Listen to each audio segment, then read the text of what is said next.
ഗലാത്യ ലേഖനം 5-ാം അധ്യായത്തിൻ്റെ 2-ാമത്തെ എപ്പിസോഡിലേക്കാണ് നമ്മൾ വന്നിരിക്കുന്നത്. അപ്പോൾ ഇവിടെ സ്വാതന്ത്ര്യത്തിനായിട്ട് ക്രിസ്തു നമ്മെ സ്വതന്ത്രരാക്കി, ആകയാൽ അതിൽ ഉറച്ചു നിൽപ്പീൻ, അടിമനുഖത്തിൽ പിന്നെയും കുടുങ്ങിപ്പോകരുത്. ഏതാണ് ഈ സ്വാതന്ത്ര്യം? വിഷയത്തിൻ്റെ ഗൗരവത്തിലേക്ക് നമ്മൾ വരികയാണ്. ക്രിസ്തുവിലുള്ള സ്വാതന്ത്ര്യത്തെ ഇവിടെ കാണിക്കുന്നത്. ന്യായപ്രമാണത്തിൻ്റെ അടിമനുഖത്തിൽ നിന്നുള്ള സ്വാതന്ത്ര്യത്തെയാണ് ഇവിടെ ഈ സ്വാതന്ത്ര്യം എന്ന് പൗലോസ് എടുത്ത് പറയുന്നത്. ബ്രിട്ടീഷുകാരെ ഇന്ത്യ ഭരിച്ചപ്പോൾ ആ അടിമനുഖത്തിൽ നിന്നുള്ള സ്വാതന്ത്ര്യമല്ല ഇവിടെ പറയുന്നത്. ന്യായപ്രമാണത്തിൻ്റെ വ്യവസ്ഥിതിയിൽ കിടക്കുന്ന പുതിയ നിയമവിശ്വാസികൾ ഇന്ന് ക്രിസ്തുവിൻ്റെ ന്യായപ്രമാണത്തിൻ്റെ വ്യവസ്ഥിതിയിലേക്ക് വരാൻ കഴിയാതെ ഇന്നും ആ മോശയിക പ്രമാണമായ ന്യായപ്രമാണത്തിൻ്റെ വ്യവസ്ഥിതിയിൽ കിടന്ന് ഞെളിവിരി കൊള്ളുക. ക്രൈസ്തവ സമൂഹത്തിലെ വലിയൊരു സമൂഹം. നേരത്തെ ഞാനൊരു വാക്യം വായിച്ചു, ഗലാത്യർ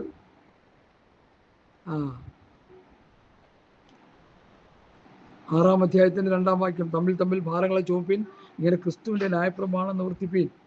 അപ്പോൾ നമ്മൾ നിവർത്തിക്കേണ്ട ക്രിസ്തുവിൻ്റെ ന്യായപ്രമാണമാണ്, മോശയിക ന്യായപ്രമാണമല്ല. ന്യായപ്രമാണം പറയുന്നത് ന്യായപ്രമാണത്തിൽ കീഴുള്ളവരോടാണ്. റോമർ 3:19. റോമർ 6:6 നാം ന്യായപ്രമാണത്തിൽ നിന്ന് ഒഴിവുള്ളവരാ. നമുക്ക് ന്യായപ്രമാണം ഇല്ല.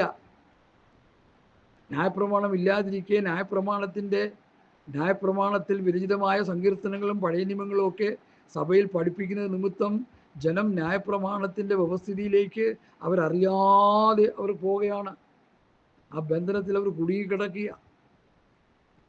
ന്യായപ്രമാണത്തിൻ്റെ വ്യവസ്ഥ നിലനിൽക്കുന്ന കാലഘട്ടത്തിൽ എഴുതിയ സങ്കീർത്തന പുസ്തകങ്ങളും മറ്റിതര ഗ്രന്ഥങ്ങളൊക്കെ നമ്മൾ സൂക്ഷിച്ച് അതിൽ നിന്ന് ജനത്തെ പഠിപ്പിച്ചില്ലെങ്കിൽ എന്തോ പറ്റുമെന്ന് ചോദിച്ചാൽ ആ ന്യായപ്രമാണത്തിൻ്റെ വ്യവസ്ഥിതിയിലേക്ക് പോയി ജഡത്തിൻ്റെ പ്രവൃത്തികളിലേക്ക് അവർ സാവകാശം ഇറങ്ങി ന്യായപ്രമാണത്തിൻ്റെ വ്യവസ്ഥിതിയിൽ ജീവിച്ച ജനതയുടെ സ്വഭാവവും രീതികളും ഒക്കെ അവരിലും പ്രത്യക്ഷപ്പെടാൻ തുടങ്ങും. ഇപ്പം അങ്ങനെ കണ്ടുകൊണ്ടിരിക്കുക. അതിൻ്റെ ഒരു പ്രത്യക്ഷ ലക്ഷണമാണ് കോടതി കേസ്, വഴക്ക്, പിണക്കം, ഇതൊക്കെ.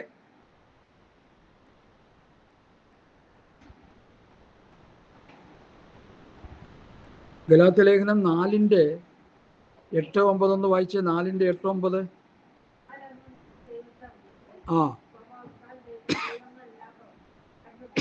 അടിമപ്പെട്ടിരുന്നു, ദൈവത്തെ അറിഞ്ഞു, വിശേഷാൽ ദൈവം നിങ്ങളെ അറിഞ്ഞിരിക്കെ നിങ്ങൾ പിന്നെയും ബലഹീനവും ദരിദ്രവുമായ ആദ്യ പാഠങ്ങളിലേക്ക് തിരിഞ്ഞ് അവയ്ക്ക് പുതുതായി അടിമപ്പെടുവാൻ ചെയ്യുന്നത് എങ്ങനെ? ദിവസങ്ങളും മാസങ്ങളും കാലങ്ങളും ആണ്ടുകളും പ്രമാണിക്കുന്നു. എന്താണ് ദിവസങ്ങൾ, മാസങ്ങൾ, കാലങ്ങൾ, ആണ്ടുകൾ? ബർത്ത്ഡേ, ഡെത്ത് ഡേ, പിന്നെ ജനിച്ച ദിവസം, മരിച്ച ദിവസം, കല്യാണ ദിവസം, ഓരോ ദിവസത്തിന് പ്രാധാന്യം കൊടുത്ത് അതിനെ ആഘോഷിക്കുന്ന പെന്തക്കോസ്ത് സമൂഹമാണ് നമ്മുടെ ഭൂമിയിലുള്ള ഏറെയും. ഹല്ലേലൂയ, സ്തോത്രം. ഈ ഈസ്റ്ററിന് എൻ്റെ ഫോണിൽ തന്നെ പല പെന്തക്കോസ്തുകാരും ഈസ്റ്ററിൻ്റെ സന്ദേശങ്ങൾ അയച്ചു തന്നു. അപ്പോൾ അവർക്ക് ഈസ്റ്റർ ഉണ്ടെന്നാണ് ഞാൻ വിശ്വസിക്കുന്നത്. യേശുവിനെ കൊല്ലുകയും ഉയർപ്പിക്കുകയും ചെയ്യുന്ന സിസ്റ്റം ഇന്നത്തെ നാമധേയ ക്രിസ്ത്യാനികൾ ചെയ്തുകൊണ്ടിരിക്കുക. അതിനോട് ഏകീഭവിച്ചുകൊണ്ടിരിക്കുക നമ്മുടെ പെന്തക്കോസ്തുകാരും പലരും. പണ്ടാറിലും പറഞ്ഞ പോലെ വെളിവ് കെട്ട ഒരുത്തനും ഇതിൻ്റെ ഇടയിൽ ഇല്ലയോ എന്ന് നമ്മൾ ചിന്തിച്ചു പോകും.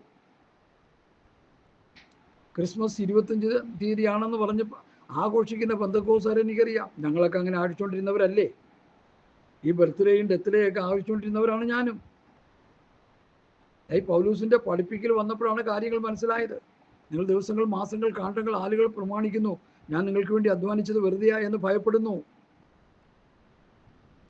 യഹൂദൻ ആചരിച്ചിലെ പെസഹയും ഇന്നത്തെ ക്രിസ്ത്യാനികൾ ആചരിക്കുന്നില്ലേ? പെസഹയുടെ അർത്ഥം ഇവർക്ക് അറിയാമോ, ആഘോഷിക്കുന്നവർക്ക്? പെസഹ എന്നുള്ള വിഷയത്തിൽ അന്തർലീനമായിരിക്കുന്ന യാഥാർത്ഥ്യം മനസ്സിലാക്കിക്കൊണ്ടാണോ അവർ ചെയ്യുന്നത്? ഒരു കമ്മ്യൂണിസ്റ്റുകാരൻ്റെ സ്വന്തക്കാരൻ എനിക്കുണ്ട്, ഒരു കൂട്ടുകാരൻ. ഞാൻ കൂട്ടുകാരൻ എല്ലാവരും സ്വന്തക്കാരൻ, റിലേറ്റീവ്. ഞാൻ പുള്ളിയോട് ചോദിക്കുള്ളൂ, തനിക്ക് കമ്മ്യൂണിസം എന്ന് പറഞ്ഞാൽ എൻ്റെ അർത്ഥം അറിയാമോ? കാറൽ മാർക്സിൻ്റെ ആ തത്വത്തിൻ്റെ അർത്ഥം എന്താണെന്ന് തനിക്കറിയാമോ? അറിയത്തില്ല. അപ്പോൾ തന്നെ വലിയ കമ്മ്യൂണിസ്റ്റുകാരനാ. കമ്മ്യൂണിസം എന്ന് പറഞ്ഞാൽ മാർക്സിസം അല്ലെങ്കിൽ കാറൽ മാർക്സിൻ്റെ ആ തത്വം എന്താണെന്ന് പറഞ്ഞാൽ സമത്വം എന്നുള്ളതാണ്. ഞാൻ മനസ്സിലാക്കിയതാ, സമത്വം. പിണറായിക്ക് അസുഖം വരുമ്പോൾ അമേരിക്കയിലും ഗോവിന്ദൻ അസുഖം വരുമ്പോൾ കളമശ്ശേരി ഹോസ്പിറ്റലിലും പോകുന്നതല്ല സമത്വം. അപ്പം അവിടെ തന്നെ പൊളിഞ്ഞു ഈ ഒരു പറയുന്ന പല കാര്യങ്ങളും. പിണറായി ഒരു പോസ്റ്റ് വെച്ചേക്കുന്നു, അതിനെക്കുറിച്ച് വ്യാപകമായ ആക്ഷേപം വന്നിരിക്കുക. ഞാനത് പറയാനല്ല ഇവിടെ ഇരിക്കുന്നത്. LDF അല്ലെങ്കിൽ പിന്നെ ആരാ ഇവിടെ വരാനുള്ളൂ? അപ്പോൾ മറ്റാരും മനുഷ്യരല്ലേ, മറ്റാരും പാർട്ടികളല്ലേ? ഉള്ള തലമുണ്ടേ കയറിയിരിക്കുന്ന ഒരു ചിന്ത അതാ, ഞങ്ങളല്ലെങ്കിൽ പിന്നെ ആരാ ഭരിക്കണമെന്ന്. ഒരു കാര്യം ശരി, അവരെ പോലെ ആരും ഭരിക്കാൻ ലോകത്തിൽ ആർക്കും കഴിയത്തില്ല, അത് ശരിയാ. അപ്പോൾ ഈ പറയുന്ന കാര്യങ്ങൾ, ചെയ്യുന്ന കാര്യങ്ങൾക്കൊന്നും യാതൊരു വാലും തുമ്പും ഒന്നുമില്ല. സത്യവേദ പുസ്തകം പഠിക്കുമ്പോൾ ഭരണകർത്താക്കൾ, ആയിരക്കണക്കിന് ഭരണകർത്താക്കളെ നമുക്ക് വേദപുസ്തകത്തിൽ കാണാൻ കഴിയും. ദാവീദ് 40 വർഷം ഭരിച്ചു, സോളമൻ 40 വർഷം ഭരിച്ചു. പലരും ദീർഘവർഷങ്ങൾ ഭരണം നടത്തിയ ചരിത്രം സത്യവേദ പുസ്തകം തരുന്നുണ്ട്. ഹല്ലേലൂയ, സ്തോത്രം. ഇനിയിപ്പോൾ എത്ര വർഷമാണ് ഭരിക്കുന്നത്? 5 വർഷം ഭരിക്കുമ്പോൾ വലിച്ചു തറയിടും, പിന്നെ വേറെ പാർട്ടി കയറും, പിന്നെ കോഴ കൊളുത്തും സർക്കസ് കാണിച്ചും പിന്നെയും കുറേ കൂടിയൊക്കെ അങ്ങനെയൊക്കെ ഇരിക്കുന്നുണ്ട്. 10 വർഷം ഭരിച്ചിട്ടും അവിടെ നിന്ന് ഇറങ്ങിപ്പോകാനായിട്ട് മനസ്സില്ല. തുടർ ഭരണത്തിന് വേണ്ടി അക്രാന്തം കാണിച്ചു കൂട്ടുക. എന്തൊക്കെ സാഹസങ്ങളാണ് കാട്ടിക്കൂട്ടുന്നത്. ഭരണം കിട്ടാത്തവന് ഭരണം കിട്ടാൻ, ഭരണത്തിലിരിക്കുന്നവന് ഭരണം പോകാതിരിക്കാൻ എന്തൊക്കെയാണ് ഇവർ കിടന്ന് കാണിക്കുന്ന ഈ സർക്കസുകൾ. ഇതെല്ലാം കണ്ട് കണ്ട് നമ്മൾ വേദനിച്ചുകൊണ്ടിരിക്കുക. ഞാനിതിൽ നിന്ന് മനസ്സിലാക്കുന്നത്, കൈതൊടാതെ പറഞ്ഞു വരുന്ന കല്ല് ബാബിലോൺ, മേദ്യ, പേർഷ്യ, ഗ്രീസ്, റോം കഴിഞ്ഞ് പിന്നെ ജനാധിപത്യത്തിലേക്ക് മാറി എന്നാണ് പറയുന്നത്. ആ ജനാധിപത്യ സംവിധാനവും രാജഭരണവും സ്വാച്ഛഭരണങ്ങളെല്ലാം ഈ ഭൂമിയിൽ നിന്ന് തുടച്ചു മാറ്റിയിട്ട് ദൈവപുത്രൻ 1000 ആണ്ട് ഈ ഭൂമിയെ ഭരിക്കും. നമുക്കതിനു വേണ്ടി കാത്തിരിക്കാം. അതാണ് ആയിരിക്കട്ടെ നമ്മുടെ ലക്ഷ്യം. ഈ ദൈവവചനം കേൾക്കുന്ന എല്ലാ പ്രിയപ്പെട്ടവരോടും എനിക്ക് പറയാനുള്ളത്, കർത്താവായ യേശുക്രിസ്തു ഈ ഭൂമിയെ ഭരിക്കും. അന്ന് നമുക്ക് കർത്താവിനോടൊപ്പമായിരിക്കാൻ ശ്രമിക്കാം. അതായിരിക്കണം നമ്മുടെ ലക്ഷ്യം. അതിന് തടസ്സമായി നിൽക്കുന്ന ഘടകം എന്താണെന്ന് നമ്മുടെ ഇന്നത്തെ ചിന്താ വിഷയം. പല ബന്ധനങ്ങളിൽ കിടക്കിയ സഭ. സ്വാതന്ത്ര്യത്തിനായിട്ട് ക്രിസ്തു നമ്മെ സ്വതന്ത്രരാക്കി. ഏതിൽ നിന്ന് സ്വതന്ത്രരാക്കി? ന്യായപ്രമാണത്തിന്റെ അടിമനുഖത്തിൽ നിന്ന്. പൗലോസ് ഇവിടെ വിവക്ഷിക്കുന്നതാ. ന്യായപ്രമാണത്തിൽ നിന്ന് സ്വാതന്ത്ര്യം കിട്ടാൻ വേണ്ടി യേശുക്രിസ്തു കുരിശുമരണം വഹിച്ചു, ശാപമേറ്റു. മരത്തിൽ തൂങ്ങുന്നവൻ ശപിക്കപ്പെട്ടവനെന്ന് എഴുതിയിരിക്കുന്നു തിരുവെഴുത്ത്. അങ്ങനെ ക്രിസ്തു നമുക്ക് വേണ്ടി ശാപമായി, ന്യായപ്രമാണത്തിന്റെ നിവൃത്തിയായി കർത്താവ് നിവൃത്തീകരിച്ചു. ഇനി നമ്മൾ ആരും ആ ശാപം പേറണ്ട. നമ്മൾ ക്രിസ്തുവിൽ സ്വതന്ത്രരായി. 1947-48 ഇന്ത്യക്ക് സ്വാതന്ത്ര്യം കിട്ടിയതുപോലെ, ഇസ്രയേലിനൊക്കെ സ്വാതന്ത്ര്യം കിട്ടിയതുപോലെ നമുക്ക് സ്വാതന്ത്ര്യം കിട്ടി. കർത്താവ് നമുക്ക് സ്വാതന്ത്ര്യം തന്നു. 2000 വർഷങ്ങൾക്ക് മുമ്പ് സ്ത്രീയുടെ സന്തതിയായി ഭൂമിയിൽ കർത്താവ് വന്നു. ദൈവം തൻ്റെ പുത്രനെ സ്ത്രീയിൽ നിന്ന് ജനിച്ചവനായി, ന്യായപ്രമാണത്തിന് കീഴിൽ ജനിച്ചവനായി നിയോഗിച്ചത് കൊണ്ട് അവൻ ന്യായപ്രമാണത്തിന് കീഴിലുള്ളവരെ വിലയ്ക്ക് വാങ്ങിയിട്ട് പുത്രത്വം പ്രാപിക്കേണ്ടത് തന്നെ. അപ്പൊ ന്യായപ്രമാണത്തിന് കീഴിൽ കിടന്ന എല്ലാവരെയും കർത്താവ് എന്ത് ചെയ്തു? തൻ്റെ രക്തം കൊടുത്ത് വിലയ്ക്ക് വാങ്ങി. യവനായനെയും യഹൂദനെയും സകല ജാതി മതസ്ഥരെയും കർത്താവിൻ്റെ രക്തം കൊണ്ട് വീണ്ടെടുത്തു. നമുക്ക് സ്വാതന്ത്ര്യം തന്നു, വിടുതൽ തന്നു, ആത്മീകമായ സ്വാതന്ത്ര്യം തന്നു. സാത്താൻ്റെ അടിമനുഖത്തിൽ നിന്ന് നമ്മളെ വിടുവിച്ചു. ന്യായപ്രമാണത്തിന്റെ ആചാര അനുഷ്ഠാനങ്ങളിൽ നിന്ന് വിടുവിച്ചു. ജാതികളായി കിടന്ന ജാതീയ ആചാര അനുഷ്ഠാനങ്ങളിൽ നിന്ന് വിടുവിച്ചു. എഫേസ്യർ 2:2 വാക്യം ഒന്ന് വായിക്കാം. യഹൂദന്മാരെ ന്യായപ്രമാണത്തിന്റെ അടിമത്വത്തിൽ കടന്നു. നമ്മൾ ഏത് അടിമത്വത്തിലാ? ജാതികൾ. എഫേസ്യർ 2:2. ഹല്ലേലൂയ, സ്തോത്രം. ആ ആ ഈ ലോകത്തിന്റെ കാലഗതിയെയും ആകാശത്തിന്റെ അധികാരത്തിനും അനുസരണക്കേടിന്റെ മക്കളിൽ ഇപ്പോൾ വ്യാപരിക്കുന്ന ആത്മാവിനും അധിപതിയായവനെയും. അപ്പൊ അവരുടെ അടിമത്വത്തിലായിരുന്നു നമ്മൾ നടന്നത്. അടുത്ത അവരുടെ ഇടയിൽ നാം എല്ലാവരും മുമ്പേ നമ്മുടെ ജഡമോഹങ്ങളിൽ നടന്ന് ജഡത്തിനും മനോവികാരങ്ങൾക്കും ഇഷ്ടമായത് ചെയ്തുകൊണ്ട് മറ്റുള്ളവരെ പോലെ പ്രകൃതിയാൽ കോപത്തിന്റെ മക്കളായിരുന്നു. ഒരു അടിമത്വമായിരുന്നു നമുക്ക്. ഇനി 11-12 കൂടി വായിച്ചേ. ജാതികളായിരുന്നു, പരിച്ഛേദനയേറ്റ് വിളിക്കപ്പെട്ടിരുന്നു. ക്രിസ്തുവിനെ കൂടാതെയുള്ളവരും ഇസ്രായേൽ പൗരതയോട് സംബന്ധമില്ലാത്തവരും വാഗ്ദത്തത്തിന്റെ നിയമങ്ങൾക്ക് അന്യരും പ്രത്യാശയില്ലാത്തവരും ലോകത്തിൽ ദൈവമില്ലാത്തവരായിരുന്നു എന്ന്. അപ്പൊ ആ അവസ്ഥയിൽ നമ്മൾ അടിമത്വത്തിൽ കിടക്കുക, സാത്താന്റെ അടിമത്വത്തിൽ കിടക്കുകയായിരുന്നു. ദുരുപദേശത്തിന്റെ അടിമത്വത്തിൽ കിടക്കുകയായിരുന്നു. കള്ളപ്രവാചകന്മാരുടെയും ദുരുപദേഷ്ടക്കന്മാരുടെയും അടിമത്വത്തിൽ നമ്മൾ കിടക്കുകയായിരുന്നു.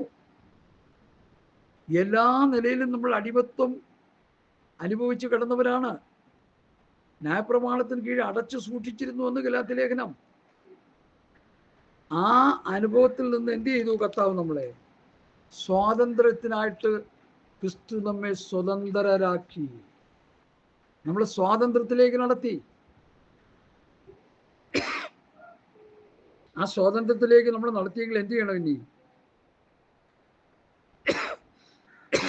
ആകയാൽ അതിൽ ഉറച്ചു നിൽക്കണം. ആ സ്വാതന്ത്ര്യത്തിന്റെ പ്രമാണത്തിൽ നമ്മൾ ഉറച്ചു നിൽക്കണം. തെന്നിപ്പോകാൻ ഇടവരരുത്. ആ സ്വാതന്ത്ര്യത്തിന്റെ വ്യവസ്ഥിതിയിൽ ഉറച്ചു നിൽക്കണം. സ്വാതന്ത്ര്യത്തിന്റെ പ്രമാണത്തിൽ ഉറച്ചു നിൽക്കണം. അർത്ഥം ക്രിസ്തുവിന്റെ പ്രമാണത്തിൽ വ്യവസ്ഥിതിയിൽ ഉറച്ചു നിൽക്കണം. അതിർ വിട്ടു പോകരുത്. ക്രിസ്തുവിന്റെ പ്രമാണത്തിൽ നിൽക്കാൻ അതിർ വിട്ടു പോകുന്ന ഒരുത്തനും. അതിർ വിട്ടു പോയാൽ സംഭവം മാറി. രക്ഷിക്കപ്പെട്ട പുതിയ നിയമ സഭയെന്ന് പറഞ്ഞ വിശ്വാസികൾക്ക് ഒരു തുമ്പും വെളിവും ഇല്ലാത്ത ഒരു പോക്കാ ഇപ്പൊ പോയിക്കൊണ്ടിരിക്കുന്നേ. നമ്മൾ ഏത് അടിമത്വത്തിലായിരുന്നെന്നും നമുക്ക് ആര് സ്വാതന്ത്ര്യം തന്നെന്നും സ്വാതന്ത്ര്യം കിട്ടി നമ്മൾ എന്ത് ചെയ്യണമെന്നൊന്നും ഒന്നും ആർക്കും അറിയത്തില്ല. ഈ പാട്ട് പാടി തുള്ളിച്ചുകൊണ്ട് നടക്കുന്നുണ്ട്, ഒന്നും അറിയത്തില്ല ആർക്കും.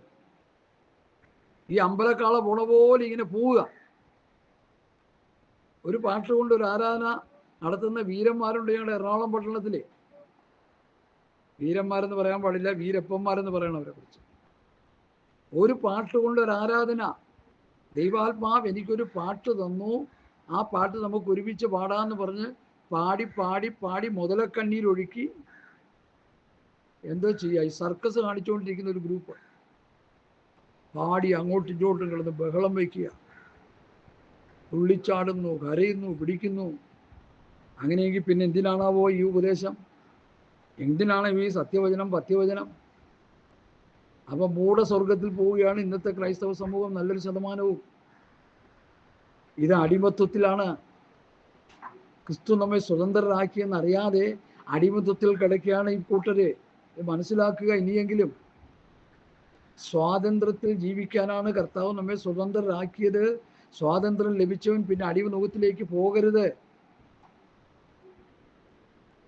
ബ്രിട്ടീഷുകാരുടെ അടിമത്വത്തിലായിരുന്നു ഈ ലോകത്തുള്ള നല്ലൊരു ശതമാനം രാജ്യങ്ങളും. 47-48 കാലഘട്ടങ്ങളിൽ നമുക്ക് സ്വാതന്ത്ര്യം കിട്ടി. സ്വാതന്ത്ര്യം കിട്ടി നമ്മളിപ്പോ ഔദ്യോഗികമായി സ്വതന്ത്രരാണ്. നമ്മളെ മേൽ ആരും ഒരു മേൽക്കോയ്മ നടത്താൻ ഇല്ല. എന്നോട് ചോദിച്ചാൽ പറയും, ബ്രിട്ടീഷുകാരുടെ കീഴിൽ കിടന്നാൽ മതിയായിരുന്നു.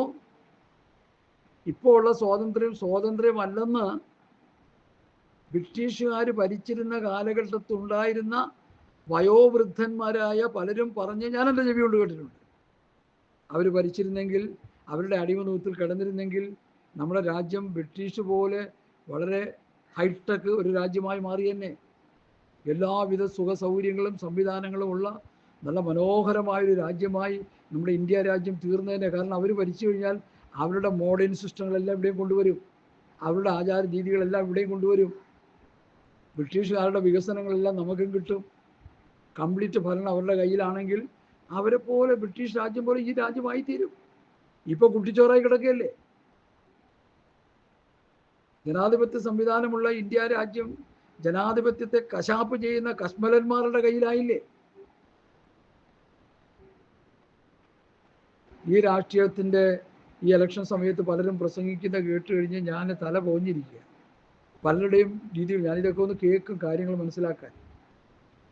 ഓരോ പാർട്ടികൾ ചെയ്ത കള്ളത്തരങ്ങളും പൊള്ളത്തരങ്ങളും മറു പാർട്ടികൾ വിളിച്ചു പറയുമ്പോഴാണ് നമുക്ക് മനസ്സിലാകുന്നത്. തെളിവോടുകൂടി അവർ വിളിച്ചു പറയുക. അതുകൊണ്ട് എന്നെ കേൾക്കുന്ന പ്രിയപ്പെട്ടവരെ, ഈ ലോകത്തിൻ്റെ ഭരണ സംവിധാനങ്ങളും ഈ ലോകത്തിൻ്റെ പോക്കുകളൊക്കെ ഇങ്ങനെ പോവുള്ളൂ. കാരണം മനുഷ്യനെ ഭരിക്കാൻ കഴിയില്ല. നമ്മൾ രമ്യാപ്രവചനത്തിലെ വാക്യത്തിൽ നമ്മൾ പഠിച്ചു കഴിഞ്ഞു. എന്നാൽ ഈ ഭൂമിയെ സ്വർഗത്തിലെ ദൈവം ഭരിക്കാൻ വരാൻ പോവുകയാണ്. 1000 ആണ്ട് വാഴ്ച ഈ ഭൂമിയെ ഭരിക്കാൻ വരാൻ പോവുകയാണ്. ആ ഭരിക്കുന്ന സമയത്ത് ഒരു പ്രധാന കാര്യം നടക്കും. അത് പറയാൻ താല്പര്യമുണ്ട്. വെളിപ്പാട് 20:1 മുതൽ എടുത്തൊന്ന് വായിച്ചേ. വെളിപ്പാട് 20:1 മുതൽ വായിച്ചിട്ട് നമ്മൾ വിഷയത്തിലേക്ക് വരുന്നുണ്ട്. പ്രധാനപ്പെട്ട ഒരു വിഷയം വെളിപ്പാട് 20:1. ആ ആ പിടിച്ചുകൊണ്ട് കണ്ടു. അവൻ പിശാചും മഹാസർപ്പത്തെ പിടിച്ച് 1000 ആണ്ടേക്ക് ചങ്ങലയിട്ടു. അടുത്ത് ആ ജാതികളെ വഞ്ചിക്കാതിരിപ്പാൻ അടച്ചുപൂട്ടുകയും മതി. അതിനുശേഷം അവൻ അല്പകാലത്തേക്ക് അഴിച്ചുവിടേണ്ടതാകുന്നു. ഓക്കെ. അപ്പോൾ ഇവിടെ ഈ 1000 ആണ്ട് വാഴ്ച ഈ ഭൂമിയിൽ തുടങ്ങുമ്പോൾ കർത്താവ് ചെയ്യുന്നൊരു മഹത്തരമായ അവസ്ഥയാണ്. ഈ പിശാചിനെയും സാത്താൻ്റെയും അവൻ്റെ സംഘങ്ങളെയും എന്ത് ചെയ്യുന്നു? ജാതികളെ വഞ്ചിക്കാതിരിപ്പാൻ അവനെ അഗാധത്തിൽ തള്ളിയിട്ട് അടച്ചു പൂട്ടുന്നൊരവസ്ഥ 1000 ആണ്ട് വാഴ്ചയ്ക്ക് മുമ്പുണ്ട്. വെളിപ്പാട് 12:9 വായിച്ചേ.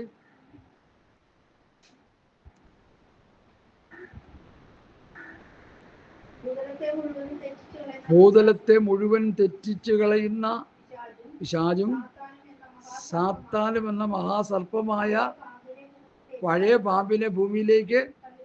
അപ്പൊ ഭൂതലത്തെ മുഴുവൻ തെറ്റിച്ചു കളയുന്ന പിശാച്. പെന്തക്കോസ്തുകാരുടെ കണ്ണ് തുറന്ന് ഈ വാക്യങ്ങൾ കാണുകയും വായിക്കുകയും പഠിക്കുകയും ഹൃദയത്തിൽ സംഗ്രഹിക്കുകയും ചെയ്യണം.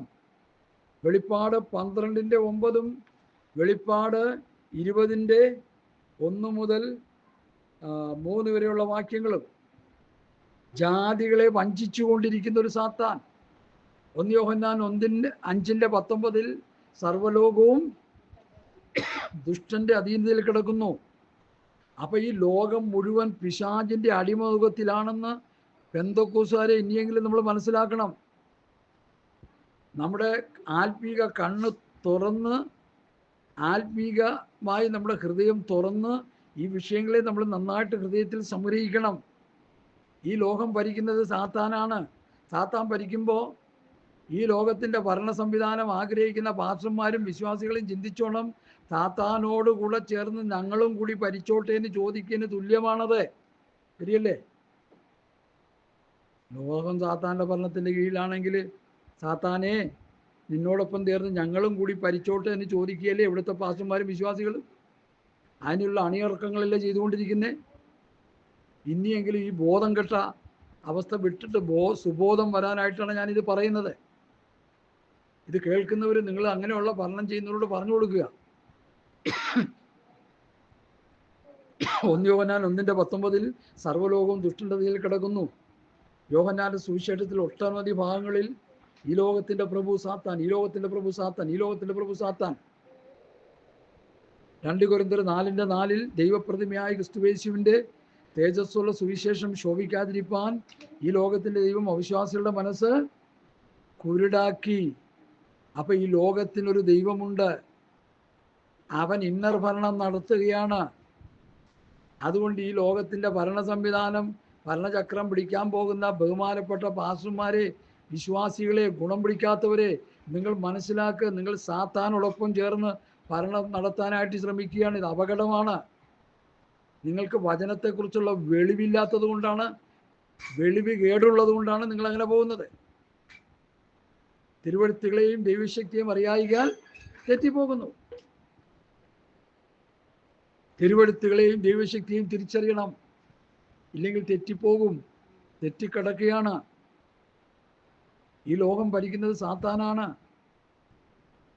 മത്തായി 4, ലൂക്കോസ് 4 യേശു അഭിമുഖീകരിച്ച 3 പരീക്ഷകൾ: കല്ലപ്പമായി തീരുക, പിന്നെ ദേവാലയത്തിൻ്റെ മുകളിൽ നിന്നെടുത്ത് ചാടുക, 3 വീണെന്നെ നമസ്കരിക്കുക.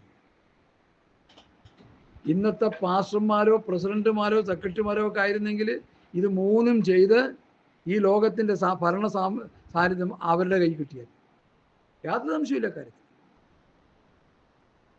കർത്താവ് ആ 3നെയും തട്ടിക്കളഞ്ഞു. മനുഷ്യനപ്പം കൊണ്ട് മാത്രമല്ല ദൈവത്തിൻ്റെ വായിൽ നിന്ന് വരുന്ന സകല വചനം കൊണ്ട് ജീവിക്കുന്നു എന്ന് പറഞ്ഞു. 1ാമത്തെ പരീക്ഷയെ ജയിച്ചു. 2ാമത്തെ പരീക്ഷ ഘട്ടത്തെ ചാടിയാൽ തൻ്റെ ദൂതന്മാരെ കൊണ്ട് ദൈവം സൂക്ഷിക്കും, പരിപാലിക്കും, കാൽ കല്ലിൽ തട്ടിപ്പോകാതെ കരങ്ങളിൽ വഹിച്ചുകൊള്ളുമെന്ന് പറഞ്ഞു. സാത്താനെതിരെ ദൈവവചനം എന്ന വാളെടുത്ത് പ്രഹരിച്ചു. 1, 2, 3ാമത്തത് ഇത് ദൈവമായ കർത്താവിനെ മാത്രമേ നമസ്കരിക്കാവുള്ളൂ എന്ന് എഴുതിയിരിക്കുന്നു എന്ന് പറഞ്ഞ് സാത്താൻ്റെ 3ാമത്തെ പരീക്ഷയും കർത്താവ് ജയിച്ചു. 1, 2, 3 പരീക്ഷ ജയിച്ചു. ഇന്നത്തെ പെന്തക്കോസ്തുകാരാണെങ്കിൽ തോറ്റ് തുന്നം പാടി പിശാചിൻ്റെ അടിമ നുകത്തി കിടന്ന് ഞെളിവിരി കൊണ്ട് അവസാനം നിത്യമായ നരകാഗ്നിയിലേക്കും പോയല്ലേ. ഇതൊക്കെ നമുക്കൊരു ഗുണപാഠമാണ്. യേശു പരീക്ഷകളെ ജയിച്ചെങ്കിൽ യേശുവിനെ പോലെ നമ്മളും സാത്താൻ കൊണ്ടുവരുന്ന പരീക്ഷകളെയും പ്രലോഭനങ്ങളെയും, ടെംപ്റ്റേഷൻ, പ്രലോഭനങ്ങൾ, രാഷ്ട്രീയത്തിലേക്ക് സാത്താൻ കയറി പ്രവേശിക്കാനായിട്ട് ഭരണം പിടിച്ചെടുക്കാൻ പറയുന്ന സാത്താൻ്റെ ടെംപ്റ്റേഷനാണ്, പ്രലോഭനമാണ്. പാസ്റ്റർമാർ, ഈ വെളിവുകെട്ട പാസ്റ്റർമാരും വിശ്വാസികളും ഇതിലേക്ക് എടുത്തു ചാടുന്നതിൻ്റെ കാരണം ഈ പ്രലോഭനങ്ങളെയും ഈ വെല്ലുവിളികളെയും അവർക്ക് എതിർത്ത് നിൽക്കുവാനുള്ള ആത്മശക്തിയില്ല. വെറും പടം കളിച്ച് നടക്കുക, കപടഭക്തിക്കാരാ. ശാസ്ത്രിമാരും പരീക്ഷന്മാരെ പോലെ ഇവർ അധപ്പതിച്ചു പോയി, ജീർണിച്ചു പോയി. അതുകൊണ്ടാണ് ഇങ്ങനെയുള്ള വികലമായ ചിന്തകളിലേക്ക് അവർ പോകുന്നത്. ആരെങ്കിലും ഭരണം നടത്തട്ടെ, കർത്താവിൻ്റെ ഭരണസീമയിൽ നമുക്ക് ഭരിക്കാൻ അവസരം കിട്ടുമെന്ന് നോക്കാം. അതാണ് കർത്താവിൻ്റെ ഒരു എളിയ ദാസൻ എന്നുള്ളതിൽ എനിക്ക് പറയാനുള്ള ഉപദേശം. ഹല്ലേലൂയ, സ്തോത്രം, സ്തോത്രം. അപ്പോ സ്വാതന്ത്ര്യത്തിനായിട്ട് ക്രിസ്തു നമ്മെ സ്വതന്ത്രരാക്കി. ആകയാൽ അതിൽ ഉറച്ചു നിൽപ്പീൻ, അടിമനുഖത്തിൽ പിന്നെയും കുടുങ്ങിപ്പോകരുത്. സാത്താൻ കൊണ്ടുവരുന്ന അടിമനുഖങ്ങളാണ് രാഷ്ട്രീയ പ്രവേശനത്തിലേക്ക് പോകാന്നുള്ളത്. ക്രിസ്തുവിലുള്ള സ്വാതന്ത്ര്യത്തിൻ്റെ പ്രമാണത്തിൽ ഉറച്ചു നിന്നാലേ ഈ പൈശാചികമായ ചിന്തകളിലേക്ക് നമ്മൾ പോകാതിരിക്കത്തുള്ളൂ. അതാണ് പൗലോസ് പറയുന്നത്, സ്വാതന്ത്ര്യത്തിനായിട്ട് ക്രിസ്തു നമ്മെ സ്വതന്ത്രരാക്കി, ആകയാൽ അതിൽ ഉറച്ചു നിൽക്കുക. അടിമനുഖത്തിൽ കുടുങ്ങിപ്പോകരുത്. അടിമനുഖത്തിൽ കുടുങ്ങിക്കഴിഞ്ഞാൽ ക്രിസ്തുവിലുള്ള സ്വാതന്ത്ര്യം നമ്മൾ എന്ത് ചെയ്യുക? നഷ്ടപ്പെടുത്തുക ചെയ്യുന്നേ. ക്രിസ്തുവിലുള്ള സ്വാതന്ത്ര്യം നഷ്ടപ്പെടുത്തിയാൽ നമ്മുടെ അവസ്ഥ എന്താ? അടിമനുഖത്തിലായിപ്പോവും. സാത്താൻ്റെ അടിമനുഖത്തിലായിപ്പോവും. ഈ ലോകത്തിൻ്റെ വ്യവസ്ഥിതിയിൽ നമ്മളായിപ്പോകും. കർത്താവ് എന്താ പറഞ്ഞേ? എൻ്റെ രാജ്യം ഐഹികമല്ല. ഈ ലോകത്തിൻ്റെ സിസ്റ്റമാറ്റിക്കുകളൊന്നും എൻ്റെ രാജ്യത്തിലില്ല. റോമർ 12 ഈ ലോകത്തിന് അൻപുവരാകരുത്. യോഹന്നാന്റെ സുവിശേഷം 15-ാം അധ്യായത്തിൽ നിങ്ങൾ ലോകക്കാരായിരിക്കാതെ വണ്ണം ലോകത്തിൽ നിന്ന് ഞാൻ നിങ്ങളെ തിരഞ്ഞെടുത്തു. അപ്പൊ ലോകക്കാരെ പോലെ ജീവിക്കാനല്ല നമ്മെ തിരഞ്ഞെടുത്തിരിക്കുന്നത്. നിർഭാഗ്യമെന്ന് പറയട്ടെ, ലോകക്കാരെ പോലെ ജീവിക്കുന്ന പെന്തക്കോസ്തുകാരെ കൊണ്ട് ഭൂമി നിറഞ്ഞിരിക്കുക. പാട്ടുപാടും, ലോകം എനിക്ക് വേണ്ട, ലോകത്തിൽ ഒന്നും വേണ്ട, പോകണം യേശുവിൻ പാത നോക്കിയെന്ന് പാട്ടുപാടും. ലോകത്തെ കെട്ടിപ്പിടിച്ചുകൊണ്ടാണ് ഈ പാട്ടുപാടുന്നത്. ഇന്നു മുതൽ നിർത്തിക്കോണം ഇതൊക്കെ. ലോകത്തെയും ലോകത്തിലുള്ളതിനെയും സ്നേഹിക്കരുത്. ഒരുവൻ ലോകത്തെ സ്നേഹിക്കുന്നെങ്കിൽ അവൻ്റെ പിതാവിൻ്റെ സ്നേഹം ഇല്ല. ജഡമോഹം, കൺമോഹം, ജീവനത്തിന്റെ പ്രതാപം, ഇതെല്ലാം പിതാവിൽ നിന്നല്ല, ലോകത്തിൽ നിന്നത്രേ ആകുന്നു. ലോകത്തിന്റെ സ്നേഹിതനാകുവാൻ ഇച്ഛിക്കുന്നവനെല്ലാം ദൈവത്തിന്റെ എനിമി, ശത്രുവായി മാറുന്നു എന്ന അപ്പോസ്തലന്മാരുടെ പഠിപ്പിക്കൽ. അതാ അപ്പോസ്തലന്മാരുടെ പഠിപ്പിക്കൽ നമുക്ക് വേണ്ടല്ലോ. നമുക്കത് സങ്കീർത്തനം വായിച്ച് വിശ്വാസികളുടെ കയ്യിൽ ഇരിക്കുന്ന കാശൊക്കെ മേടിച്ചെടുത്ത് നമുക്ക് സുഖമായിട്ട് ജീവിക്കാമെന്ന് പാത്രന്മാരും ബോധം കെട്ട വിശ്വാസികൾ എന്തിനും തയ്യാറായി നിൽക്കുന്ന കുറേ മുണ്ണകളെ മാലി അവരും ജീവിക്കുക. അത് മുഖാന്തരം വരുന്ന ഭവിഷ്യത്ത് എന്തെന്ന് ചോദിച്ചാൽ, ക്രിസ്തുവിലുള്ള സ്വാതന്ത്ര്യത്തിൽ നിന്ന് അടിമനുഖത്തിലേക്ക് നമ്മൾ അറിയാതെ പോയിക്കൊണ്ടിരിക്കുക. അവിടെയാണ് പൗലോസ് പറയുന്നത്, സ്വാതന്ത്ര്യത്തിനായിട്ട് ക്രിസ്തു നമ്മെ സ്വതന്ത്രരാക്കി, ആകയാൽ ഉറച്ചു നിൽപ്പിൻ, അടിമനുഖത്തിൽ പിന്നെയും കുടുങ്ങിപ്പോകരുത്.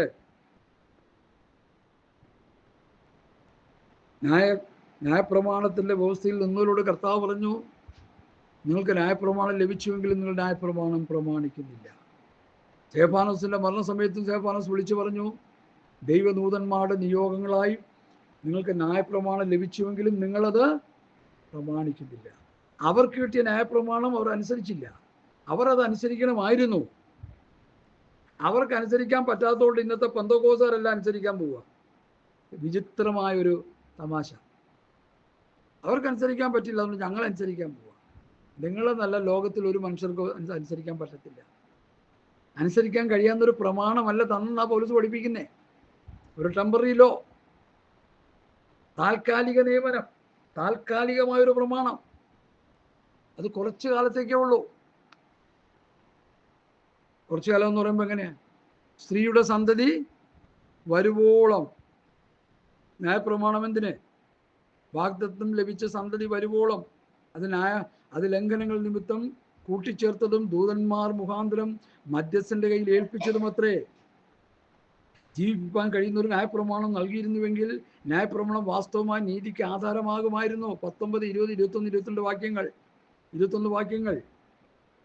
ന്യായപ്രമാണം ശിശുപാലകനായി ഭവിച്ചുവെന്ന് ഗലാത്യർ 3:22 മുതൽ വായിക്കുന്നു. വിശ്വാസം വരും മുമ്പ് നമ്മെ വെളിപ്പെടുവാനിരുന്ന വിശ്വാസനായിക്കൊണ്ട് ന്യായപ്രമാണത്തിന് കീഴ് അടച്ചു സൂക്ഷിച്ചിരുന്നു. അങ്ങനെ നാം വിശ്വാസത്താൽ നീതീകരിക്കപ്പെടേണ്ടതിന് ന്യായപ്രമാണം ക്രിസ്തുവിൻ്റെ അടുക്കിലേക്ക് നടത്തുവാൻ നമുക്ക് ശിശുപാലകനായി ഭവിച്ചു.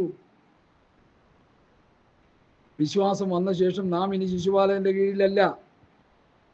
യേശു ക്രിസ്തുവിലെ വിശ്വാസത്താൽ നിങ്ങളെല്ലാവരും ദൈവത്തിൻ്റെ മക്കളാകുന്നു. ക്രിസ്തുവിനോട് ചേരുവാൻ സ്നാനമേറ്റവരായും നാം എല്ലാവരും ക്രിസ്തുവിനെ ധരിച്ചിരിക്കുന്നു, ക്രിസ്തുവിനോട് ചേർന്നിരിക്കുന്നു. ഇനി ന്യായപ്രമാണം നമുക്ക് വേണ്ട, ന്യായപ്രമാണത്തിൻ്റെ വ്യവസ്ഥിതി നമുക്ക് വേണ്ട.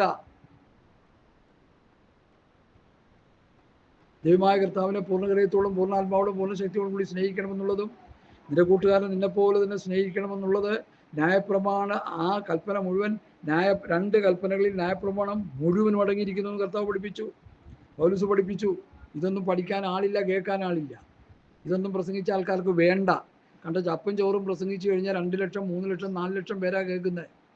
സത്യവചനം, പത്യവചനം പ്രസംഗിച്ചാൽ 20 പേര്, 30 പേര്, 40 പേര് കേൾക്കാനുള്ളൂ. കേൾക്കാനുള്ളൊരു കാലം വരുന്നുണ്ട്.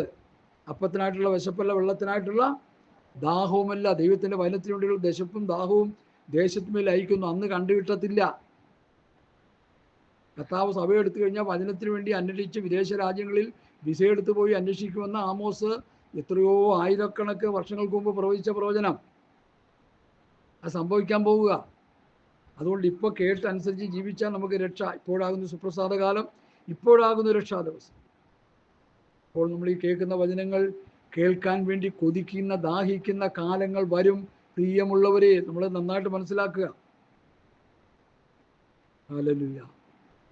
അടുത്ത വാക്യം, 2-ാം വാക്യം, ഗലാത്യർ 5:2.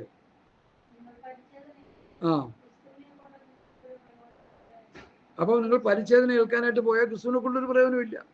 കാരണം പരിച്ഛേദന ന്യായപ്രമാണത്തിന്റെ വ്യവസ്ഥയാണ്. അടുത്ത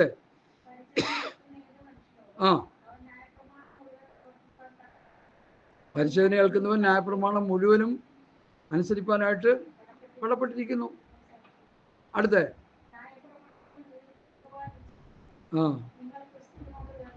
അപ്പം ന്യായപ്രമാണത്തിൻ്റെ കീഴിൽ നിങ്ങൾ നീതീകരിക്കപ്പെടാൻ ഇച്ഛിക്കുന്നെങ്കിൽ ക്രിസ്തുവായിട്ടുള്ള ബന്ധം പോയി നിങ്ങൾ.